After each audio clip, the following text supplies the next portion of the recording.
Rahul Mamkootathil MLA പ്രതിയായ ആദ്യ ബലാത്സംഗ കേസിലെ അതിജീവിതയ്ക്കെതിരായ സൈബർ ആക്രമണത്തിൽ പ്രതിയായ അഭിഭാഷക ദീപ ജോസഫിന് സുപ്രീംകോടതിയുടെ രൂക്ഷ വിമർശനം. അഭിഭാഷക ഉപയോഗിച്ച വാക്കുകൾ ഞെട്ടലുണ്ടാക്കിയെന്ന് സുപ്രീംകോടതി പറഞ്ഞു. രാഹുൽ മാങ്കൂട്ടത്തിന്റെ അഭിഭാഷകയാണ് പെരുമാറുന്നതെന്നും വിമർശനത്തിലുണ്ട്. കേസെടുത്തത് ചോദ്യം ചെയ്ത് ദീപ ജോസഫ് നൽകിയ ഹർജിയിലാണ് കോടതിയുടെ അതിരൂക്ഷ വിമർശനമുള്ളത്. അതിജീവിതയുടെ പേര് വെളിപ്പെടുത്തുന്ന ഒന്നും പോസ്റ്റിലില്ല എന്ന് അഡ്വക്കേറ്റ് ദീപ ജോസഫും പറയുന്നു. ആതിര ജെയിൻ വിവരങ്ങളുമായി. ആതിര, വളരെ ശക്തമായ പരാമർശങ്ങൾ സുപ്രീംകോടതിയുടെ ഭാഗത്തു നിന്നും അഡ്വക്കേറ്റ് ദീപ ജോസഫിനെ വിമർശിച്ചുകൊണ്ട് കോടതി പറഞ്ഞത് ഒരു പുരുഷനായിരുന്നെങ്കിൽ അറസ്റ്റിലേക്ക് നീങ്ങാവുന്ന കേസാണെന്ന് കൂടി കോടതി പറഞ്ഞിരിക്കുകയാണ്. ആദ്യ പരാതിക്കാരിയെ അപമാനിച്ചുകൊണ്ടുള്ള അഭിഭാഷകയുടെ പരാമർശത്തിൽ കോടതിയുടെ കൃത്യമായ നിരീക്ഷണങ്ങളും വിമർശനവും എന്താണ് ആതിര? സ്മൃതി, തീർച്ചയായും വളരെ അതിശക്തമായ രൂക്ഷമായ വിമർശനമാണ് ദീപ ജോസഫിനെതിരെ ഇന്ന് സുപ്രീംകോടതിയുടെ ഭാഗത്തു നിന്നും ഉണ്ടായിരിക്കുന്നത്.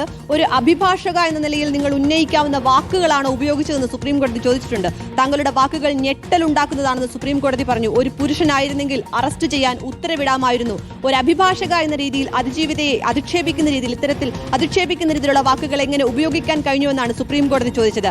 രാഹുൽ മാങ്കൂട്ടത്തിൽ പ്രതിയായ ബലാത്സംഗ കേസിലെ ആദ്യ അതിജീവിതയെ സമൂഹ മാധ്യമങ്ങളിലൂടെ ാണ് ദീപ ജോസഫിനെതിരെ കേസെടുത്തത്. ഇത് ചോദ്യം ചെയ്തായിരുന്നു അവർ സുപ്രീംകോടതിയെ സമീപിച്ചിരുന്നത്. ഒരു സ്ത്രീ എന്ന പരിഗണന നൽകി ഹൈക്കോടതിയെ സമീപിക്കുമെന്നാണ് സുപ്രീംകോടതി ഇന്ന് പറഞ്ഞിരിക്കുന്നത്.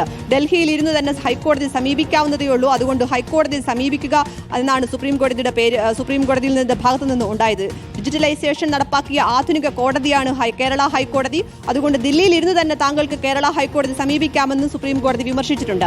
ഈ ഹർജിയിൽ ഇടപെടാനില്ല, ഞങ്ങൾക്കിതിലൊന്നും ഇടപെടാനില്ല, താങ്കളുടെ വാക്കുകൾ ഞെട്ടലുണ്ടാക്കുന്നതാണ്. എന്തിനാണ് അതിജീവിതയുടെ വിവരങ്ങൾ ഇത്തരത്തിൽ പൊതുവിടങ്ങളിൽ വെളിപ്പെടുത്തിയതെന്ന് സുപ്രീംകോടതി ചോദിച്ചു. എന്നാൽ അതിജീവിതയുടെ പേര് താൻ വെളിപ്പെടുത്തിയില്ലെന്നും അത്തരത്തിലൊന്നും തന്റെ പോസ്റ്റിലില്ല എന്നും അഡ്വക്കേറ്റ് ദീപ ജോസഫ് മറുപടി പറയുന്നുണ്ടായി.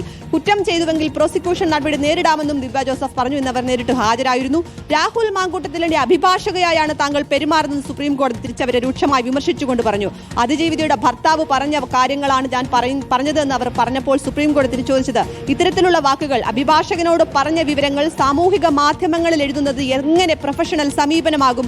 ഒരു അഭിഭാഷകയുടെ ഭാഗത്തു നിന്ന് ഇത്തരത്തിലുള്ള നിരീക്ഷണമുണ്ടായത്, ഇത്തരത്തിലുള്ള നടപടി ഉണ്ടായത് ഞെട്ടലുണ്ടാക്കുന്നതാണ്. ഇത്തരത്തിൽ ചെയ്യാൻ പാടില്ലായിരുന്നെന്ന രൂക്ഷമായ ഭാഷയിലാണ് സുപ്രീംകോടതി ഇന്ന് വിമർശിച്ചത്. പൊതുവിടങ്ങളിൽ എന്തിന് അതിജീവിതയുടെ വിവരങ്ങൾ വെളിപ്പെടുത്തി? താങ്കൾ ഒരു അഭിഭാഷകയല്ലേ, ഇത്തരം ഭാഷ എങ്ങനെ താങ്കൾ ഉപയോഗിച്ചു എന്നുകൂടി സുപ്രീംകോടതി ഇന്ന് അതിരൂക്ഷമായി ദീപ ജോസഫിനെ വിമർശിച്ചിരിക്കുകയാണ്.